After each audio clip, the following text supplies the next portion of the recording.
This is Your Bird Story, a broadcast of bird stories told by everyday people about their interactions and relationships with wild birds in cities. I'm your host, Georgia Silvera Seamans.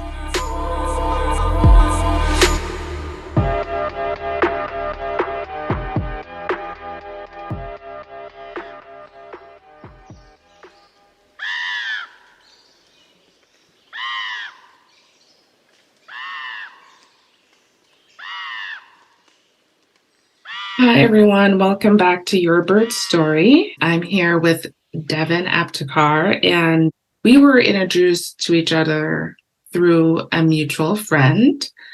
I was looking to offer bird studies workshops in local schools, and you said, come on over. You're a middle school teacher at a Manhattan school, and you were interested. Can you tell the listeners more about yourself? My name is Devan. I grew up here in New York, in deep Brooklyn, by the beach. My parents met at high school in Coney Island, so I had most of both sides of my family down in that Coney Island, Brighton Beach, Sheepshead Bay area. So I was on the beach a lot as a kid in all seasons. And I went to New York City public schools, and both my parents were public school teachers, and I tried to avoid working in a public school for a lot of my life, and then ended up there anyway. I'm a writer when I'm outside of the classroom, and I had been doing this and that.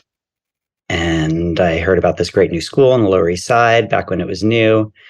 And I heard they might be looking for a part-time tech teacher. And at the time I had been doing part-time coding so that I could write. And I went in, and they weren't looking for a part-time teacher, but the then principal spent the rest of that summer talking me into taking a full-time position at the school as the parent coordinator, which was the position that had just started in New York City. And eventually I caved, and he talked me into it. And I've been there ever since. It's been like 20 years. It is a really sweet place, which is really incongruous to describe a middle school that way, I feel like. And that's part of what's kept me there for this long. And I moved into the science classroom 9 years ago.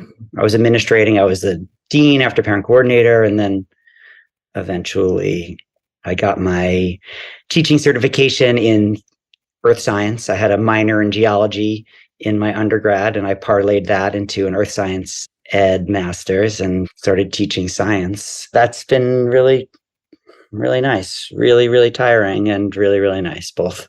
Guess it's always good to have science in your back pocket, right? Mm-hmm. Yes. I was like, I will not be an English teacher.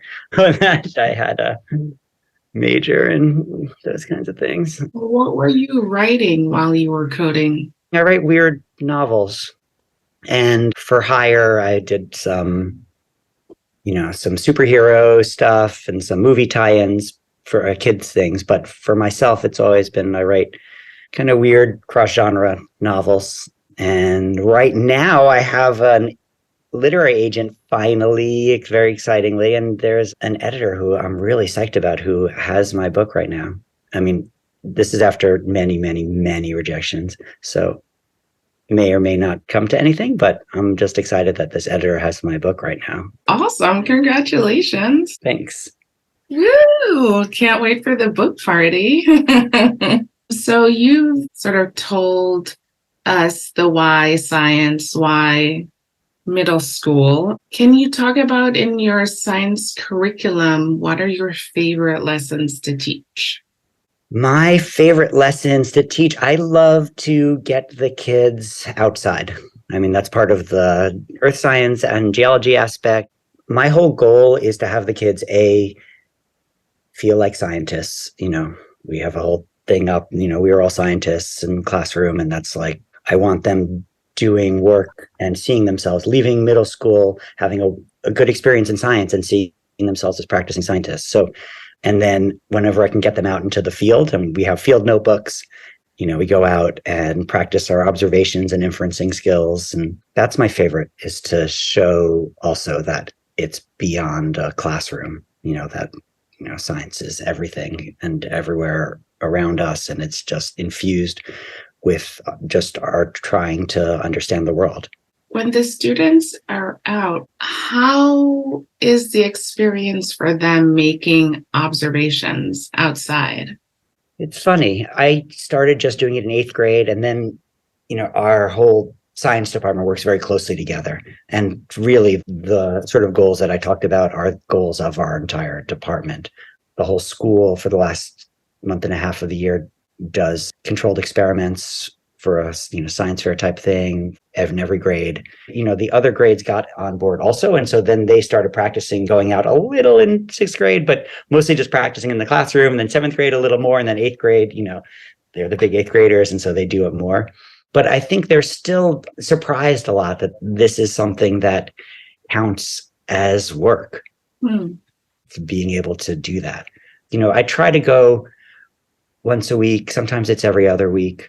They ask, when are we getting to do field notebooks? Are we going out in the field? When are we going out next? So it's something that they are definitely into. What are the things that they're most attracted to? Is it simply being outside? Is it perceiving themselves as scientists because they're actually doing science stuff? Yeah, I think I'd say it's both of those. Definitely. Last year I hooked up our grade with the virus hunters, which was an offshoot of the biobus, and they are testing for avian flu.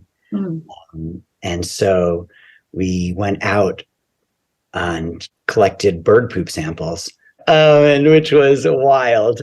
You started out each period like horrified, and then got really, really into it over the course of the period, and were competing how many they could get. And, we got a hawk sample live onto one of our students' arm, and like 5 different kids ran over to like try and get it into the little collection device. And like, it's pretty amazing.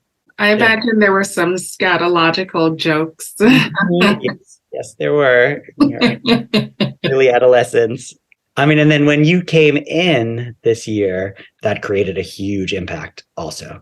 I've been curious, what made you say yes to the birds? First off, anytime we can get a scientist to come in, especially with connections to New York, and especially not a white man, who our students can see themselves in, to come in and do work with the students, I always jump at that opportunity.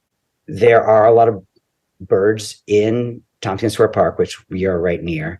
And so sometimes kids are doing bird observations when we go out, though I'm not super skilled in that, so I can't really guide them very well. But, I have some rudimentary bird knowledge, and then, know the hawk and a bunch of the sparrows and and anyway, so kids are seeing those. And so the idea that you were going to come in and do a bird anatomy demo with the kids and cut open a bird in the classroom for, later taxidermy purposes was just, too amazing of an opportunity to let go. Kids are still talk about it.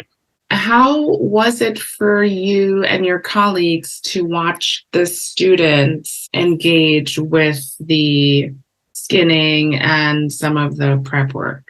It was varied. Some kids, fewer than I expected, but some kids had really intense reactions, which, we sent home passive consent form. They sign this if you do not want your child to see this. But, we talked about it with the kids leading up. I poked my head in one of the 7th grade rooms when you were in there, and there was a kid who started crying and he was in the hall, and I went to talk to him, and I was like, it's okay. I know it can be upsetting and bring up, stuff. And he was like, no, I'm just angry. And I was like, oh, okay, why are you angry? And he said, because I told my mom this would upset me, and she told me it wouldn't. He's like, I'm angry at my mom.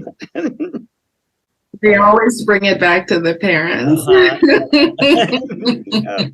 And then, there were some kids, even again, fewer than I feared, but some kids who were just dealt with it by joking, making jokes and about eating and then we talked about your vegetarianism, and then the vegetarians in the room were all perked up, and It's always interesting to see the range of emotions and responses to the work. I think in general, just thinking about adults versus young people, the adults more than not tend to have very strong negative reactions, mostly sort of reactions of like disgust. Whereas the majority of young people, children, tend to be really curious and they want to touch and smell and poke and Absolutely. really investigate. That sort of experiential curiosity, I think, I don't know where it disappears, but it's not as concentrated in adults as when we were younger. So, I mean, that's one of the reasons why I love middle school age is that they're still so open and they haven't kind of closed down into a persona, but at the same time, they're able to really think deeply about things and grapple. I mean, and they're a mess, but like it's all part of the same thing. It's a special time of life. I appreciated their enthusiasm and even, being able to accept the responses of students who were upset for various reasons. It's helpful to become familiar with more of the different types of responses, because then that's just a way to prepare me for the next group of people of any age who participate in this. I've had young people who get upset because the birds have died because of human design. So the way we design our cities. So that's upsetting. And there are many other reasons why people express negative emotions around this. But yeah, it was absolutely one of the sort of best experiences I've had with students. And each classroom, so there were 12, unique, just across the board. Absolutely. It's so interesting. It's so funny how it always happens. Just each class has its own dynamic and its own vibe. And then the different grades, there's 12 because there's 4 in each grade. And so I'm so glad you got to be in the whole school to really see it all. So my final question is one for you specifically. How did last fall's experience change your relationship to birds? I had never held a bird before last fall. It's such an interesting experience. Birds are part of our life. They are all around us. They're simultaneously so ephemeral, so light, but their presence is so weighty, like especially, pigeons and I mean, there's just so much of them. I don't know. There was something about being able to hold the birds that you were going to work on. I mean, obviously the stuffed ones that you had brought as samples were different because they had stuffing inside, but the birds that you were going to work on, to hold one of them in my hand was a meaningful experience. Do you imagine that you'll pay more attention to birds this spring, for example, because migration is starting? I think so. So my new manuscript of a new book that I'm writing takes place in an alternate New York. This is not the one that is with an editor. I just finished a first draft of this. Is an alternate New York where there's bird divination. Augury is part of the bureaucratic system of the city. And before you can get anything to happen, you need a stamp from the mayor's office of augury. So you got these city augurs going around, and it takes place at a continuing ed school of augury on the Lower East Side. I have a narrator who isn't that into birds, but is into the reading of the birds. So I've been trying to pay more attention, or I've just been noticing them more as I've been writing this manuscript in general. I still feel like very much of an amateur. I was hoping to get you back to lead us out into guided fieldwork of migration so that I could actually learn something. Ulterior motives. Yeah, it might happen even if it's not with me. Okay, last one. Do you have a favorite bird? I've never seen a raven, but I would really love to. I haven't mentioned I go to Cape Breton Island in Nova Scotia every summer. And there, we see bald eagles a lot and herons. But there was one year when this family of cedar waxwings was nesting in a tree near our little cabin. And I really loved them.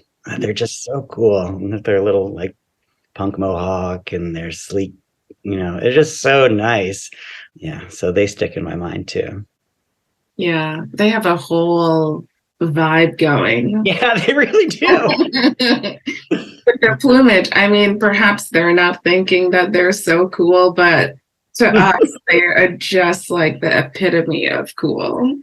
Well, Devin, thank you so much for sharing about your writing work. This is really excellent, and I hope the one with the editor and the manuscript make it all the way and that we all get to read it.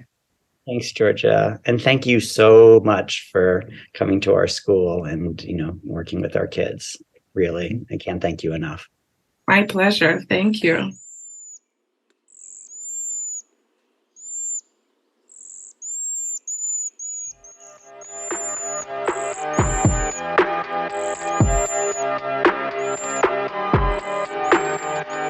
Thank you for tuning in to this episode of Your Bird Story. Like, share, subscribe, and we'll see you back here next month.